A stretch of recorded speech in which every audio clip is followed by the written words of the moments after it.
It is definitely possible to have very high testosterone yet still have low libido and poor erection quality. So in this video, what I'm going to do is outline some of the other major factors that contribute to sex drive in men, and we'll specifically dive into some of the key neurotransmitters and other hormones that play a massive role in maintaining optimal sex drive in men. So for those of you who are brand new to my channel, my name is Lucas, the founder of Ergogenic Health, and my mission is to bring you the most cutting edge health information that you'll struggle to find on Google. So please do me a favor and like this video and hit subscribe to stay up to date with the latest and greatest health information.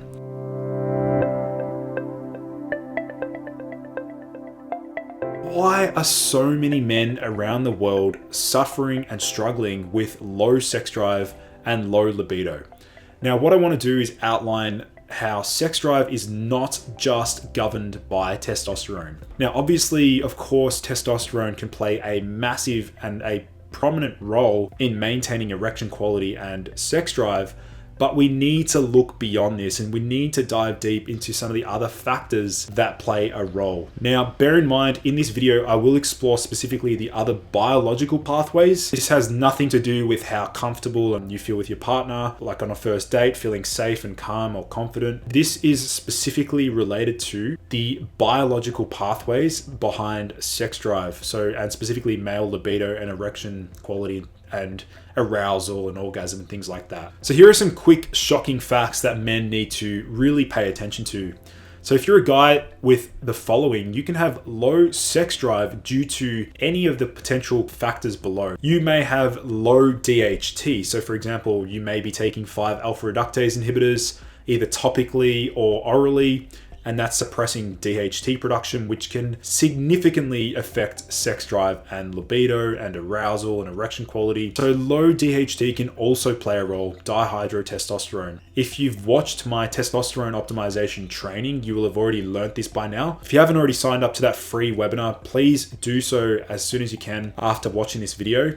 There's a free training link down below in the video description that goes through testosterone optimization and beyond. In addition, low estrogen, so having low estradiol, can suppress sex drive in men. Now, this is very obvious. You know, we hear about a number of bodybuilders and athletes that have abused or used aromatase inhibitors and anastrozole, things like that. They can massively suppress sex drive and libido. In fact, there are some studies, there was even one study where they applied estradiol cream, or they administered estrogen to a male rat, and that had an aphrodisiac effect. So estrogen delivered to a male rat actually made the male rat more horny and improved sex drive. So we need to consider this as well. Insufficient thyroid hormone output, so specifically T4 and T3, these can have a massive effect on sex drive through mediating the conversion of cholesterol into pregnenolone and affecting catecholamines and neurotransmitters and other pathways. We see low libido and low sex drive in guys that have too much serotonin. Excess serotonin can massively blunt sex drive. It can reduce arousal, reduce the frequency of morning wood, reduce sexual thoughts. It can basically dampen sexual functioning, and we can see this across many different studies, particularly for those that have used selective serotonin reuptake inhibitors, SSRIs, or even ashwagandha, which boosts serotonin to a similar degree that we see in SSRIs and desensitizes the 5-HT1A serotonin receptor, which can dampen sex drive. So that's something to consider there. We can also see low sex drive in men due to low dopamine. This is very obvious. By now you should understand that dopamine is the molecule of more. It's the molecule that provides, fuels motivation, drive, seeking out reward. So you can imagine if you have low dopamine, you're not going to want to seek out reproduction, reproducing, and seeking out a mate, basically. In addition, we can see that low sex drive can be due to low histamine. Many different antihistamine-based drugs on the market, things that fight allergies or block histamine, that can affect sex drive. There's a reason why some of the men that suffer from premature ejaculation have high histamine. Histamine plays a role as well. Sort of tying into that is overmethylation. So taking too much methylfolate or other methyl donors can actually suppress sex drive. Similar, not so much similar, but I guess somewhat correlative to dopamine is actually low and high cortisol.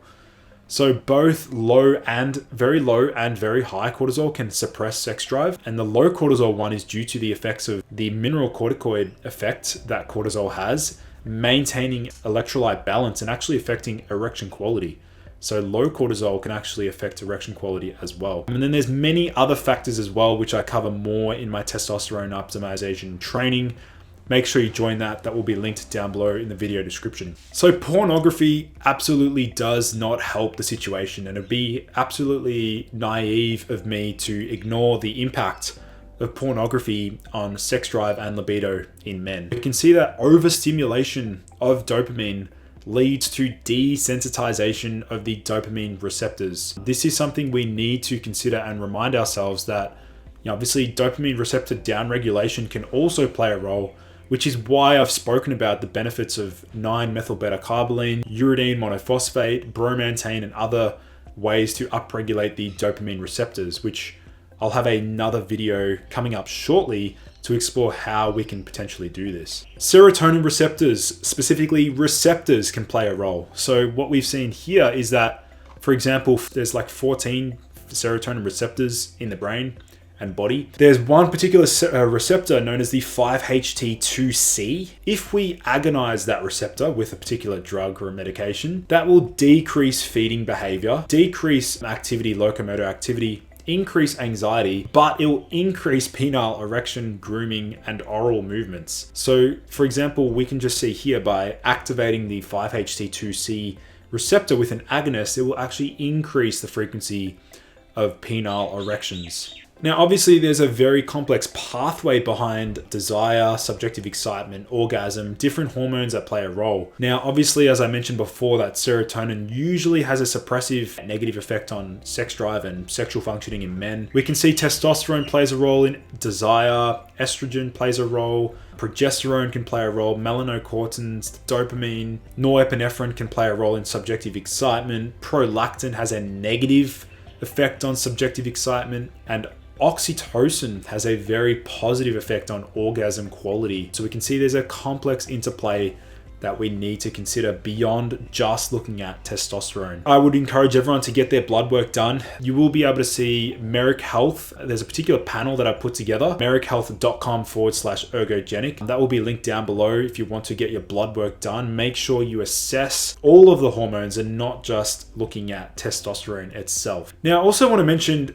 to guys watching in that I wish you luck to try and measure your neurotransmitters, because measuring neurotransmitters is basically impossible now, because we want to understand where these neurotransmitters are produced in specific parts of the brain, not so much the metabolites that we excrete, which you can see here in this particular urine sample. We're seeing metabolites. We're not actually able to see how much of these neurotransmitters are produced in specific parts of the brain. What really matters is how much of these neurotransmitters are produced, and also receptor count and enzyme activity. This really doesn't tell us much, so try not to waste your time trying to measure your neurotransmitters with a urine sample test. Unfortunately, we just don't have the technology to adequately assess neurotransmitter production. I'm looking forward to, the day when we can accurately do so, because that will just make medicine a lot more personalized and precise, I guess. Now, here are some of the other biological sex drive handbrakes. Obviously, sympathetic dominance, so related to the autonomic nervous system. Poor circulation and low nitric oxide production can also play a role. Circulation, I'll cover this in another video, some of the